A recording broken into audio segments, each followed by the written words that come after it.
Olá, pessoal.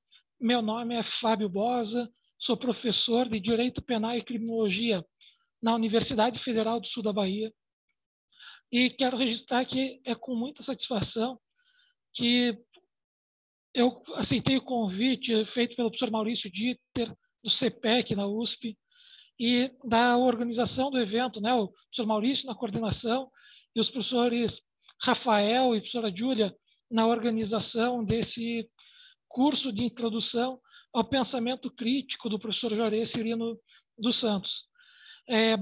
Enfim, o professor Juarez Cirino dos Santos tem uma influência decisiva na minha carreira, não só como professor, mas como pessoa. Por um lado, o professor Juarez Cirino dos Santos é aquele intelectual que foi meu orientador desde a especialização, mestrado e doutorado, e que sempre se demonstrou aquele professor que está atento ao que de mais recente se está discutindo sobre o tema que ele pretende trabalhar. Então, a seriedade, a humildade do professor Juarez Cirino dos Santos são referenciais que orientaram a minha produção acadêmica, a minha vida acadêmica, e a figura do professor Juarez Cirino como pessoa. Um sujeito que é amigo dos amigos, uma pessoa solidária, uma pessoa que é sempre simpática com os outros, o que faz com que, por diversas vezes, quando a gente viaja o Brasil inteiro para dar aula, para dar palestras, quando me encontro, a primeira pergunta é como está o professor Juarez Cirino? Né? E isso me dá bastante orgulho, porque, ao contrário de muitos que pretendem aquela autonomia em relação ao seu maestro, eu, ao contrário, eu me orgulho muito de ser referenciado como o professor Fábio Bosa, formado pelo Juarez Cirino dos Santos. Então, isso me dá bastante orgulho, professor Juarez, e faz com que eu esteja aqui com toda alegria participando desse curso de introdução ao pensamento crítico de Juarez Cirino dos Santos. Como o próprio nome do curso já diz, é uma introdução ao pensamento do professor Juarez Cirino dos Santos. Isso quer dizer que as teorias criminológicas apresentadas no livro são as teorias apresentadas segundo o que o professor Juarez Cirino dos Santos entende como aquilo que tem de mais importante em cada teoria. Não é um tratado com 2.000 páginas, é um curso de criminologia em que há uma síntese do pensamento criminológico. Portanto, o objetivo dessa aula é apresentar aquilo que o professor Juarez Cirino dos Santos apresenta no livro, e não o pensamento que outros autores vão apresentar a respeito dessa temática. Bom, o tema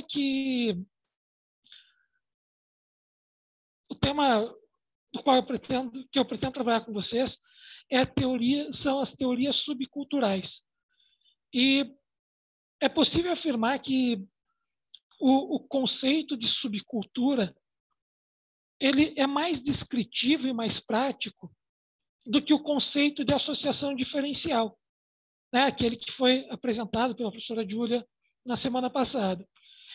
Esse conceito de subcultura ele examina o comportamento criminoso não da perspectiva do ator, daquele que realiza a conduta, mas sim da perspectiva do subsistema social ao qual pertence o autor da ação. Essa análise, a partir do subsistema social, ela exclui os momentos individuais e explica a criminalidade a partir da estrutura social, da diferenciação cultural da sociedade. Esse estudo das teorias subculturais, ele nos obriga a retomar as teorias da anomia e a reconstruir os desenvolvimentos teóricos produzidos pelo pensamento de Merton, né? Então, nesse ponto, é necessário fazer uma distinção entre as teorias de desorganização social, que apresentam como tese central a ausência de normas nas áreas delinquentes, e as teorias subculturais, que têm como tese central uma ideia de desorganização social, mas de modo inteiramente diferente ao modo das teorias da desorganização social.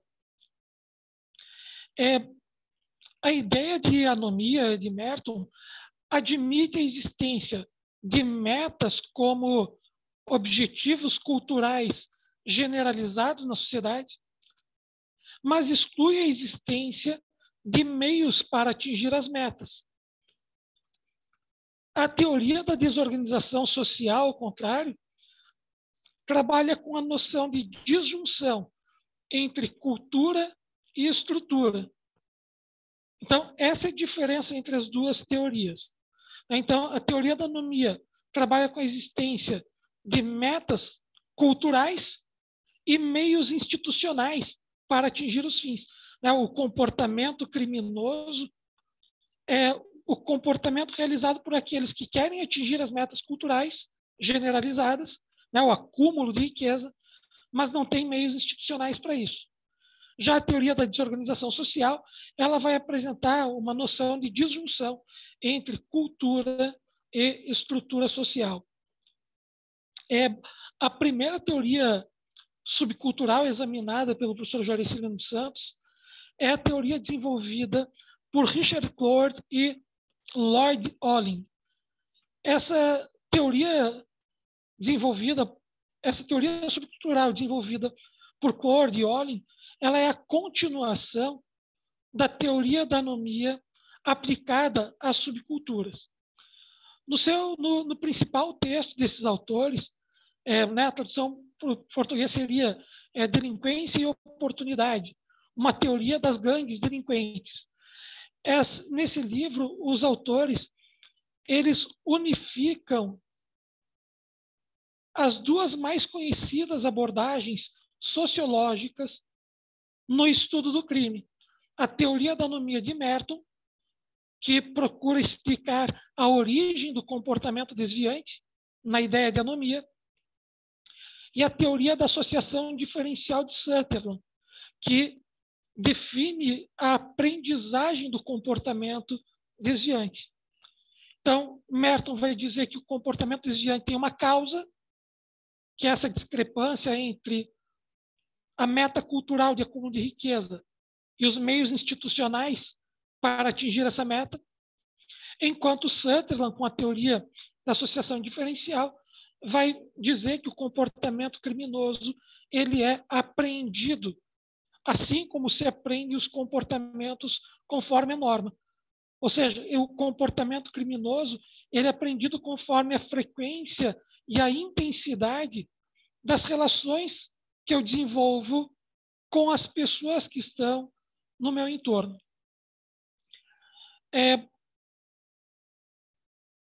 Apesar da origem científica, a teoria subcultural de Cord e Olin apresenta diferenças essenciais com a teoria de Merton. Primeira diferença, o desvio, ao contrário da teoria da anomia de Merton, o desvio não é uma adaptação individual em situação de anomia, mas sim uma espécie de atitude coletiva em face da anomia. Segunda diferença, a teoria subcultural funciona como um modo de excluir o sentimento de culpa individual, com a atribuição de responsabilidade ao sistema que produz os problemas coletivos. Bom, se a formação de uma subcultura é uma atitude coletiva em face da anomia, essa atitude coletiva em face da anomia, ela decorre de problemas coletivos. Então, a responsabilidade pela criminalidade é atribuída ao sistema social que produz esses problemas coletivos. Além disso, terceira diferença, a transmissão da cultura criminal na favela provê uma estrutura subcultural de oportunidades ilegítimas à disposição dos membros. Ou seja, a subcultura não se forma a partir do consenso, mas sim em associação diferencial com um leque de oportunidades e estilos de vida. E a quarta diferença, a formação de subculturas inteiramente anômicas, em que não existem oportunidades legítimas nem ilegítimas, como nas grandes favelas do Rio de Janeiro, por exemplo, as pessoas que estão no interior da subcultura assumem o valor da violência como forma de resolução de seus problemas.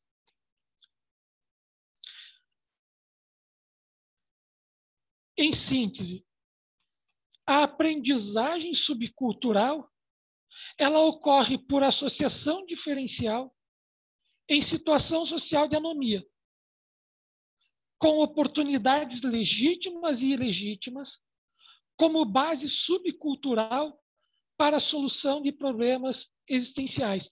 Então, se for para sintetizar a ideia de Clore e Olin, né, eles apresentam uma continuação à teoria da anomia de Merton, mas, para Merton, o comportamento criminoso é uma resposta individual do sujeito que está numa situação de anomia. É uma adaptação do seu comportamento a uma situação de anomia. Para Clore e Olin, as subculturas se formam como uma resposta coletiva a problemas coletivos. E, além disso, Merton ele só vai fazer a relação entre meios legítimos para atingir a meta cultural e meios ilegítimos. O Clore, né, num artigo específico, ele vai incluir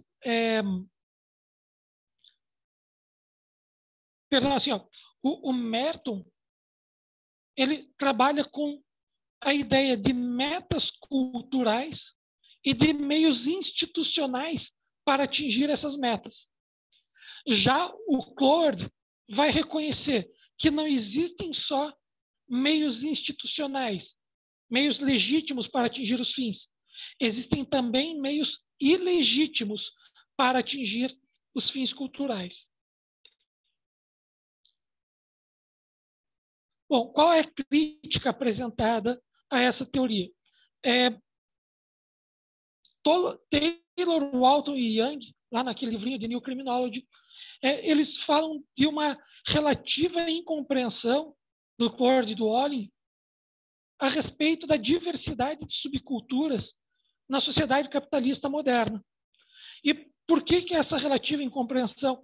Porque Clore e Olin eles herdam de Merton uma teoria sociológica do consenso. E, segundo essa teoria consensual, existiu uma meta cultural generalizada, que é o sucesso financeiro, e apenas 2 tipos de meios institucionalizados disponíveis na estrutura social de oportunidades. Então, existem os meios legítimos no âmbito da sociedade respeitável e os meios ilegítimos na favela organizada.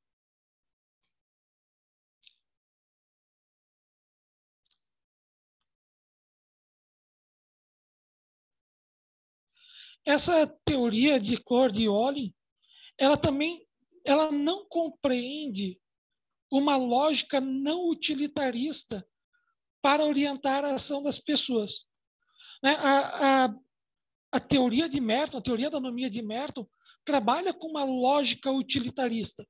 A pessoa orienta o seu comportamento para atingir determinada meta cultural e vai fazer uso de meios institucionais, como que é Merton, ou como querem Clore e Olin, faz uso de meios institucionais ou meios ilegítimos. Então, a diversidade cultural de metas e de meios, assim como a multiplicidade de graduações das atitudes de aceitação e de rejeição do utilitarismo das sociedades industriais, ela não é plenamente compreendida pela teoria. A teoria de Cordione não consegue explicar um movimento cultural como o dos Black Panthers, por exemplo, em que o comportamento criminoso ele não é orientado a um fim utilitário. Tá? Não explica a cultura hippie que marcam a subcultura americana dos anos 60. Esse é um problema da teoria de Cord e Olin. Então, agora a gente pode passar para uma segunda teoria das subculturas, que é a teoria desenvolvida por Albert Cohen.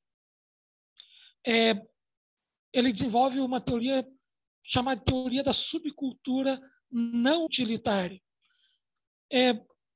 De acordo com Cohen, existem como reações coletivas, as subculturas elas existem como reações coletivas a problemas de ajustamento originários de posições sociais desiguais, para as quais a cultura existente não oferece nenhuma solução suficiente. Se a posição social não permite obter os padrões culturais existentes, nasce um estado de frustração no indivíduo. E esse estado de frustração ele pode ser compensado mediante a união com outras pessoas que têm esses mesmos problemas de adaptação. Ele vai estudar a delinquência juvenil. Ele vai notar que na escola estão presentes os valores da classe média. Só que na escola não estão só membros da classe média, também tem membros da classe trabalhadora. E aí é um problema de ajuste, no sentido de que os membros da classe trabalhadora eles se frustram por não conseguirem, por não serem treinados, por não serem capacitados a atingirem os valores da classe média.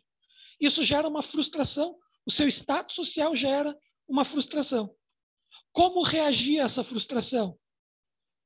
O Cohen vai dizer o seguinte, tem 3 formas de reagir a essa frustração. A primeira é lutar para conseguir atingir aqueles valores. Ou seja, se o valor é o acúmulo de riqueza e o acúmulo de riqueza se atinge também por meio do trabalho, então eu assumo a ideia de que se eu trabalhar bastante, eu vou atingir essa meta cultural do acúmulo de riqueza. Aqui a gente está diante de um comportamento conformista, segundo a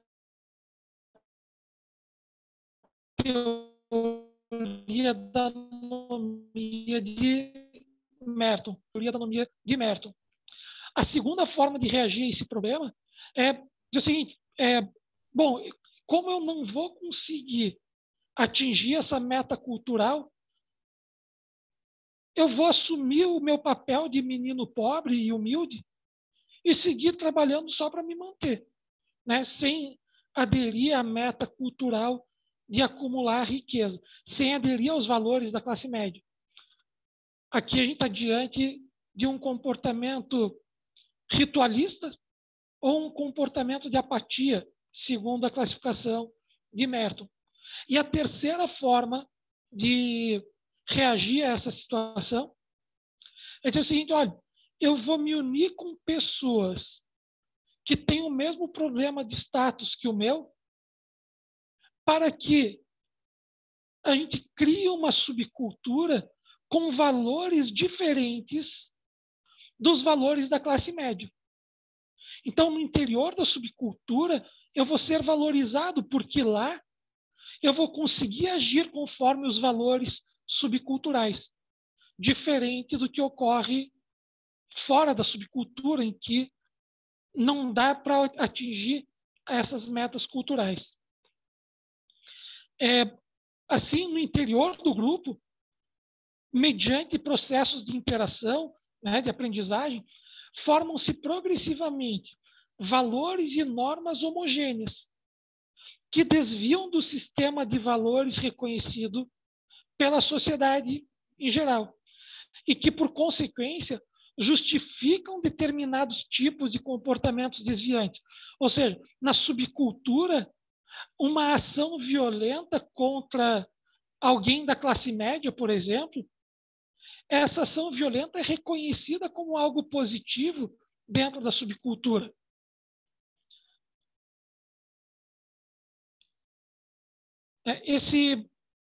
O estudo do comportamento de jovens delinquentes permitiu a Cohen descobrir que a subcultura delinquente exprime um conflito entre a cultura da classe trabalhadora e a cultura da classe média.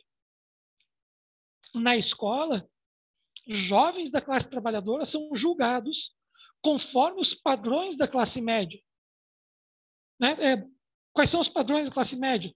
A existência de autoconfiança, gratificações, respeito à propriedade, boas maneiras.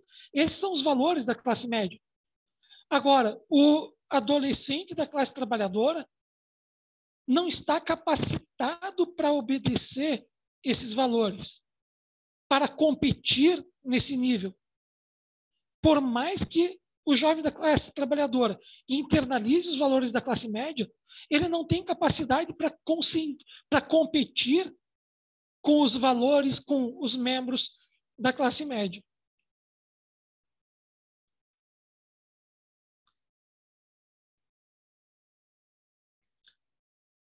E essa situação de frustração do jovem da classe trabalhadora produz uma reação contra os padrões da classe média. E essa reação determina uma inversão de valores. Ou seja, desenvolve, no interior da subcultura, são desenvolvidos outros valores. E esses valores não são valores utilitários. Então, se apresentam no interior da subcultura, se apresentam vários tipos de crimes. Né? Há uma classificação em 5 tipos de crimes. Os crimes expressivos ou não utilitários, que são aqueles que se esgotam no prazer individual ou no reconhecimento do grupo. Também existem os crimes maliciosos, que são aqueles que são praticados para incomodar a moralidade burguesa. Também existem os crimes negativistas, os comportamentos negativistas, que são aqueles contrários aos valores da classe média. Então, o Cohen vai demonstrar que há uma situação de frustração do jovem da classe trabalhadora e que essa frustração produz uma reação contra os padrões da classe média. E essa reação determina uma inversão de valores. Ou seja, os jovens de subculturas criminais, eles desenvolvem uma cultura maliciosa, não utilitária, de prazer imediato e negativista. Bom, isso se expressa nos crimes. Então, o Cohen vai dizer, tem 5 tipos de crimes. Os crimes expressivos ou não utilitários, que são aqueles que se esgotam no prazer individual ou no reconhecimento por parte do grupo. Também existem os crimes maliciosos, que são aqueles que incomodam a moralidade burguesa. Né? Pense numa pichação de prédio.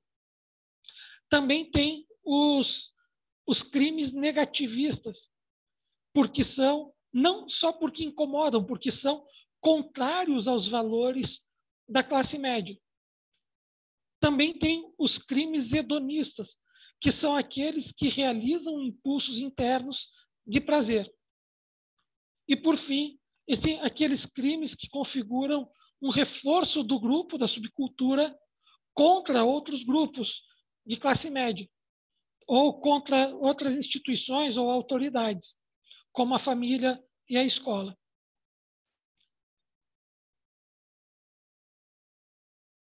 Essa teoria subcultural não utilitária, consiste numa aplicação da teoria da anomia de Merton. Ela não é a teoria subcultural não utilitária, ela não é uma aplicação da teoria da anomia de Merton. Ela é diferente da teoria da anomia de Merton. Por que isso? Porque a teoria da anomia ela pode explicar a criminalidade profissional ou a criminalidade patrimonial. Lógico, porque esse tipo de criminalidade é orientada por um pensamento utilitário. Já a criminalidade juvenil no interior de subcultura, ela é orientada pelo negativismo, pela destrutividade, então, pelo prazer, pelo hedonismo. Isso quer dizer, ela não explica a criminalidade do adolescente nas subculturas.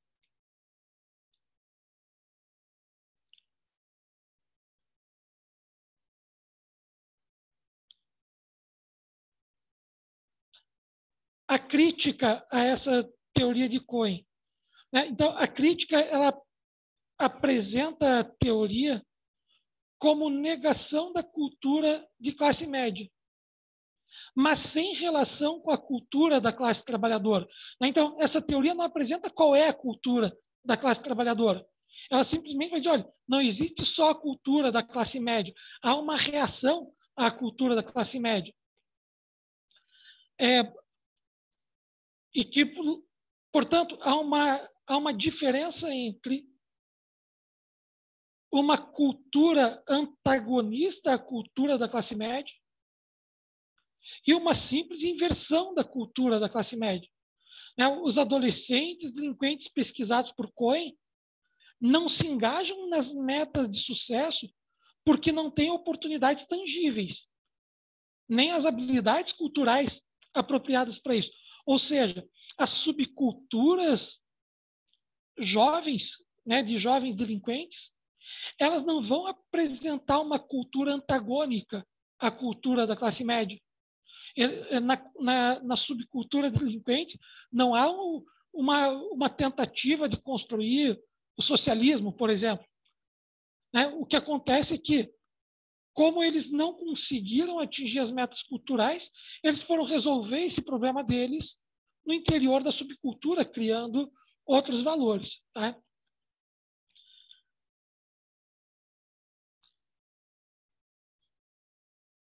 E, para terminar esse nosso encontro, é só tentar apresentar de maneira bem superficial uma teoria da anomia desenvolvida por Cohen.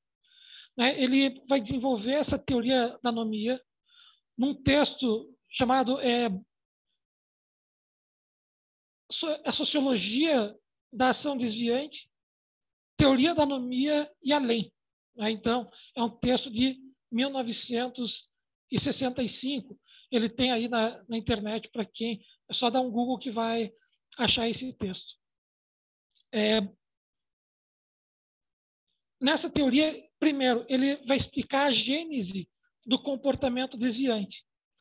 Ele vai fazer uma crítica à teoria da anomia de Merton, dizendo que Merton ele dá ênfase à adaptação individual e deixa de lado a orientação da conduta pela experiência dos outros, a conformidade ou desvio, o sucesso ou a falha.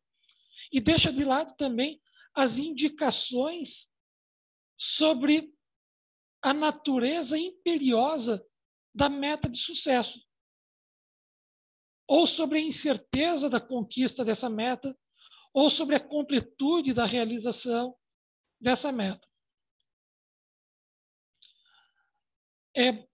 A crítica indica algumas questões que deveriam ser consideradas pela teoria. Isso quer dizer, no caso de vantagens que são determinadas pela riqueza, sem qualquer mérito, por exemplo, quando eu recebo uma herança, a probabilidade de pressão depende da eficácia da ideologia meritocrática do sistema de relações de propriedade. Ainda, se o sucesso é de poucas pessoas, quando se analisa a questão do sucesso, se afirma. Quando o sucesso é de poucos, então se atribui isso a uma graça especial. Se o sucesso é de ninguém, se atribui isso, né, essa falta de sucesso, se atribui a uma situação de casta. Além disso, se afirma que o desviante, né, o malandro, ele deve sofrer. Porque se ele não sofre, se o desviante não sofre, existe uma grande possibilidade de as pessoas aderirem ao comportamento desviante, a esses meios ilegítimos.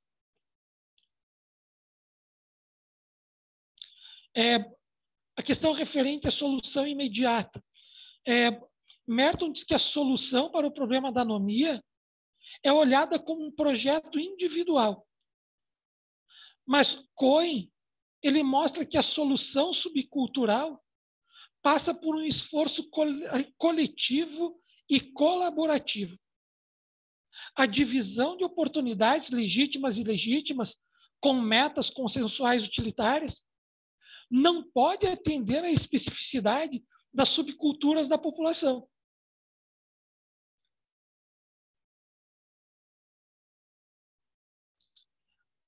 Ainda a questão da assunção de descontinuidade. Aqui o Cohen vai dizer que o comportamento criminoso não é um produto abrupto da anomia, né, da pressão que o sujeito sofre. O comportamento criminoso, ele é produto, ele decorre de um desenvolvimento a partir de sondagens, de tentativas, de avanços de recursos.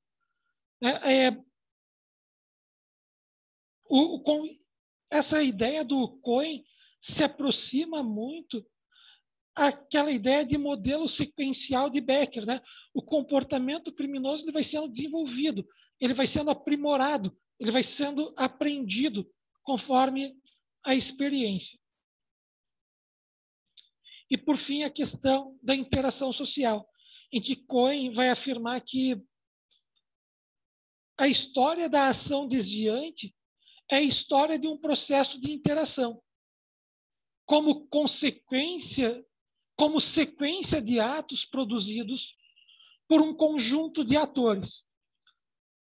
O curso da interação desse conjunto de atores, o curso da interação é um movimento em direção à ação desviante. Mas a ação desviante, ela pode ser socialmente atribuída a apenas um dos atores, mas ambos, ego e alter, o indivíduo e a sociedade, contribuem para modelar a ação. Então, só para concluir, aqui o Cohen vai se aproximar da teoria da reação social, vai dizer, olha, para entender o comportamento criminoso, é importante entender também a reação social ao comportamento criminoso, porque conforme a reação de uma agência de controle, o sujeito tem maior espaço ou menor espaço para praticar a ação desviante. Então, essa é uma contribuição bastante importante de Cohen na sua teoria da anomia. Tá? Gente, agradeço a atenção de todos. Repito, o objetivo não era fazer uma reflexão a partir de diversos teóricos sobre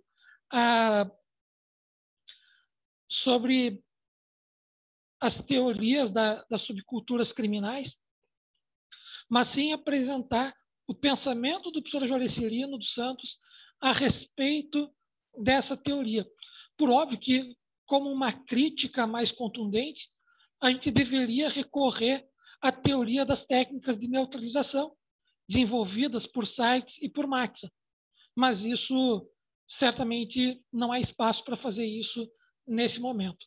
Então, agradeço a atenção de todos, reforço o meu agradecimento pelo convite do CPEC para integrar esse grupo de professores que está ministrando aulas nesse curso, e fica aí o meu desejo de muita saúde, muita alegria, muito sucesso para o meu querido professor e amigo Juarez Cirino dos Santos. Até uma próxima oportunidade.